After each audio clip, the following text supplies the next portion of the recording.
How's it going? Motor City Miner here, coming at you from the farm, and we got a big important update today. That is right, I finally have a KS2. It took forever, tons of shipping problems, but I do in fact finally have a KS2 at the farm. As you know, I have consistently been mining Kaspa. I was mining it with GPUs a long time ago. Don't have any videos, that's before I was doing YouTube vids, but pretty much I've been mining it for over a year now. Started like right after the merge, and then got the first batch KS0s, have a bunch of them now, have KS0 Pros, so lots going on, but do finally have the KS2. We're gonna break this open and get it set up and see what this thing can do. All right, and just like the KS0s, that iconic red styrofoam that IceRiver uses, pretty hefty styrofoam. Honestly, they're some of the best packed ASICs I've ever seen, have been the IceRivers.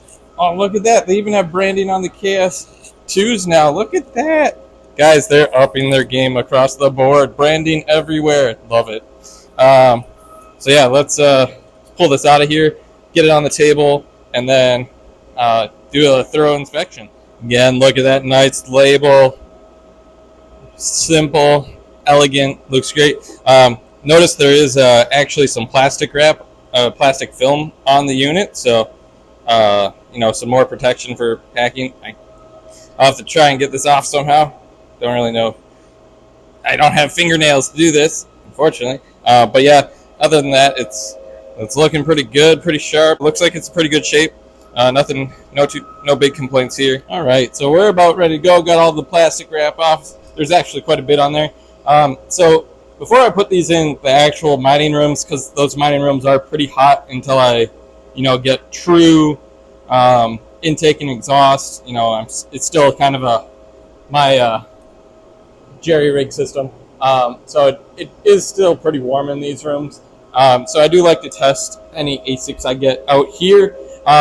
But there's no 240 volt outside of those rooms, so it's kind of a kind of an interesting setup I have to do. Essentially, I have a wire, depending on what ASIC I'm using. So this one uses the C13, C14. Here, obviously, I got my switch up here that runs my ospreys. These don't go in the mining rooms because the FPGAs are very heat sensitive, so they stay out here. But essentially, I can put an ASIC on this shelf here just for testing purposes initially. We can see where this comes from, so it's kind of a little bit of a funny setup I got. So we're in the red squadron mining room, so you can see that it's a little jerry rig, but essentially I have these zip ties on this wire that comes through that hole there.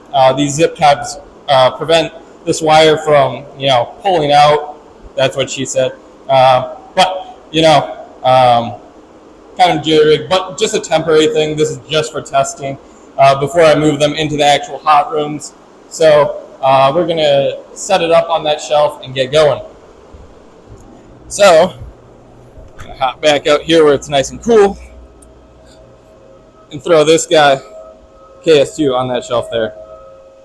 All right, we got it on the shelf, ready to go. Got the Ethernet plugged in, going back. It's kind of weird, the unit's backward, but it is what it is, just for testing. So we're gonna find the power switch, turn this bad boy on. Feel some air, so must be on. Yep, got a green light. So we're gonna go over to the computer, see if we can find this unit.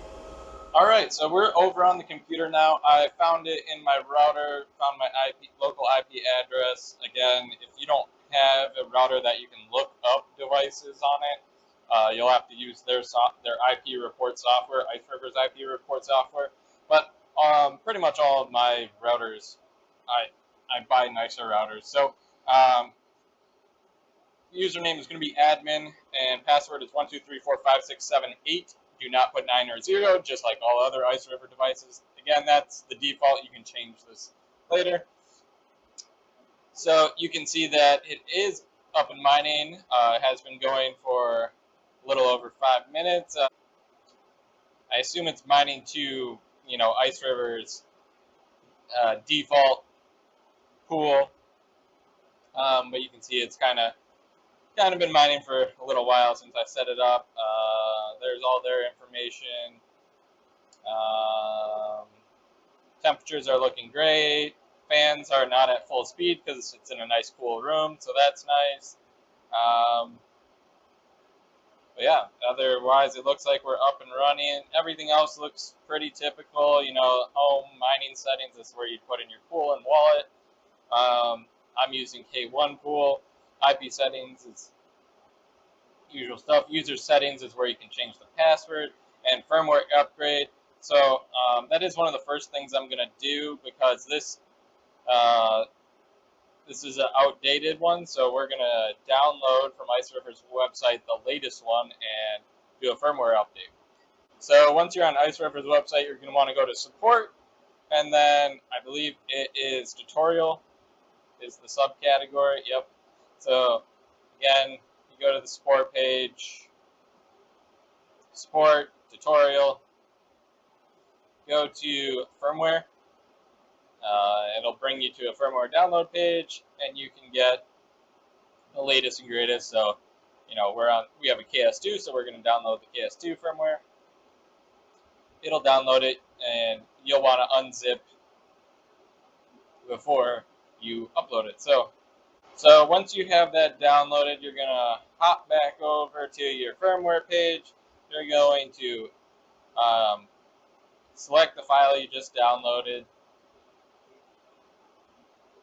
There we go. It's going to say fake path. That's completely fine and normal. It does that on all IceRivers. And then you're going to press update. It'll take a little moment to do that process.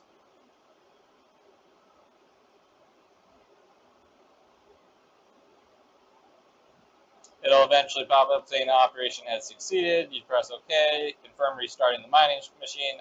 Press OK. Operation succeeded. So it should reboot here in a few moments. Until that point, you're going to see a blank page here, which is completely fine. Again, the miner is just restarting, so we'll sit back and relax until that process is done.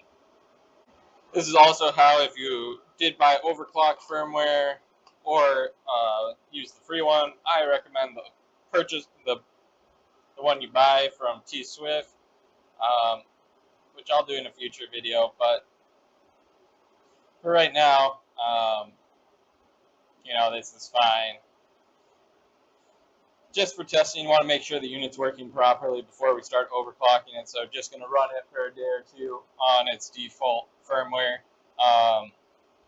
or I guess the latest from IceRiver. But if you do overclock it, it's the same exact process to update the firmware. So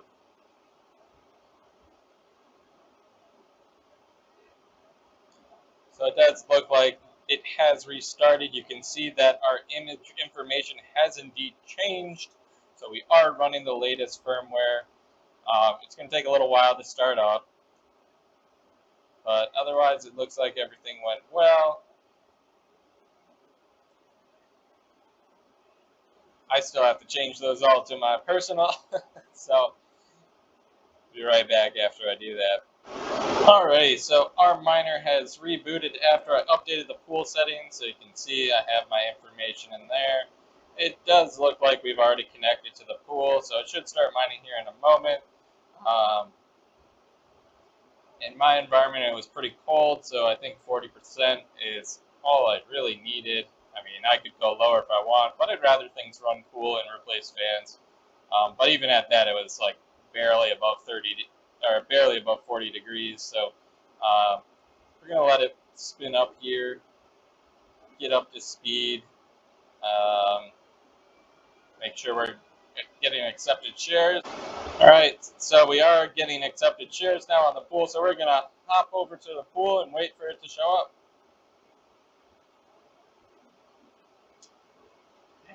And look at that, it is already showing up and already hashing away. And this is the first time I've ever had over 1 terahash, so that's exciting stuff there. But yeah, so it looks like we're pretty much all set here. Again, I'm just going to run it out in this front area, this front room for at least a day. Just make sure there's no issues with it. before putting it in its final location. But yeah, right now it seems to be doing great. So hopefully you like this video. Comment down below if you have a KS2, KS1, KS0, KS3, anything from IceRiver. Curious what your experiences are. Again, I will probably overclock this in the future and do a video on that. But for now, just excited that I got it here and it's up and running. Like, subscribe, comment down below, and that's all I got on my IceRiver Kaspa mining journey. Until next time.